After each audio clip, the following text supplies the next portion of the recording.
anniversary of the Union surrender at Appomattox. We're very pleased to have the mayor of Lancaster.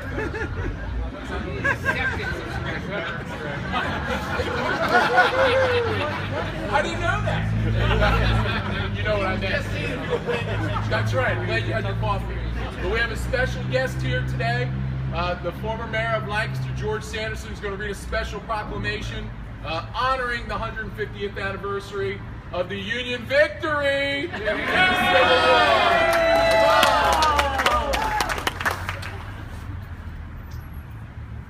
Whereas 9 April 2015 marks the 150th year since the Army of Northern Virginia, commanded by General Robert E. Lee, was surrendered to General-in-Chief Ulysses S. Grant and the Army of the Potomac, which was commanded by our fellow Pennsylvanian General George Gordon Meade.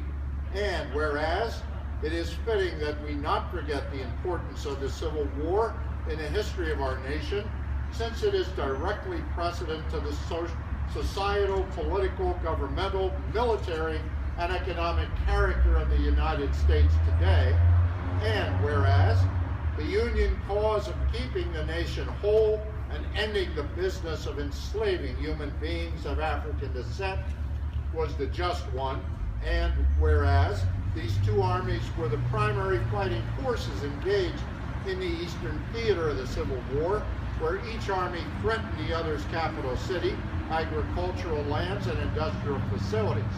And whereas the Civil War had, by 1865, resulted in the deaths of an estimated 620,000 killed in the line of duty and by wounds and disease, representing about 2% of the nation's population at the time, and which proportionally represents 6 million deaths based upon our country's population in 2015. And whereas by 1865 the North and South were war-weary and heart-sick at the bloody cost of the war, and whereas it is recognized that the valor and honor of the individual rebel soldiers and their officers are indisputable, but that they were finally exhausted by the steadfastness of the Union soldiers, supported by the military and industrial might of the United States in pursuit of a just cause.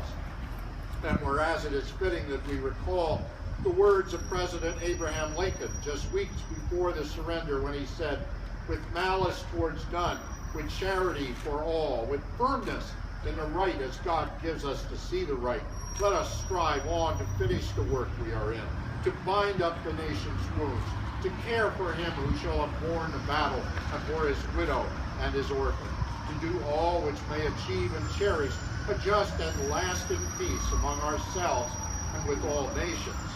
And whereas General Grant strived to finish the work of the Army of the Potomac by pressing the rebel army at every chance from Petersburg to Appomattox, and whereas the Army of Northern Virginia outmaneuvered in its fight to North Carolina, lacking rations for its men and forage for its horses, and being on the verge of defeat, was reluctantly but gallantly surrendered by the great General Robert E. Lee.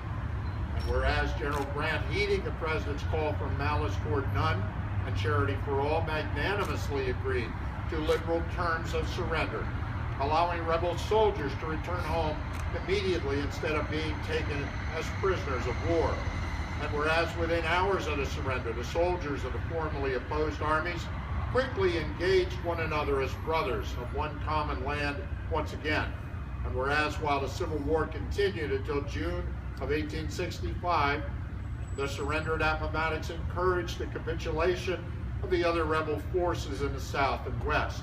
And whereas the events at Appomattox served as an example for victorious Union Army commanders to offer similar charitable terms of surrender, and whereas as the news of Lee's surrender reached Washington within hours and was telegraphed across the North, bells pealed in communities throughout the land in celebration of the final defeat of the Confederacy's greatest army, and the recognition that war must soon end with the Union's victory.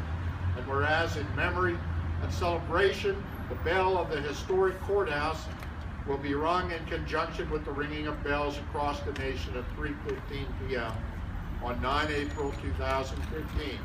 And whereas the consequences of the Civil War and the example of the surrender at Appomattox are still relevant today in our national life, and it remains our important task to plumb the meaning and to learn the lessons about national dissidence and the eternal striving for justice, about the horror of war and the magnanimity of good men and women, and about the struggle for freedom and liberty for all created equal by divine providence.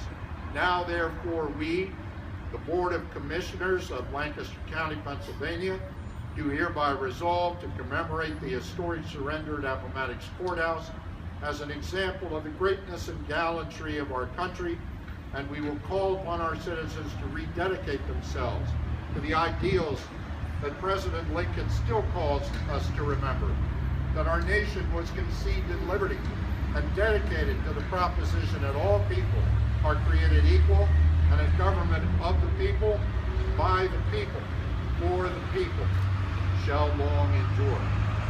Signed by the 3 County Commissioners, Dennis P. Stuckey, Scott F. Martin, and Craig E. Lane.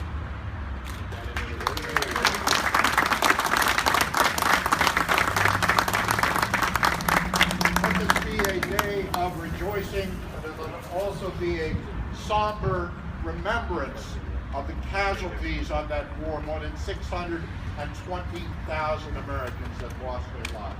And with that, we will hear from our bugler as he plays taps for us.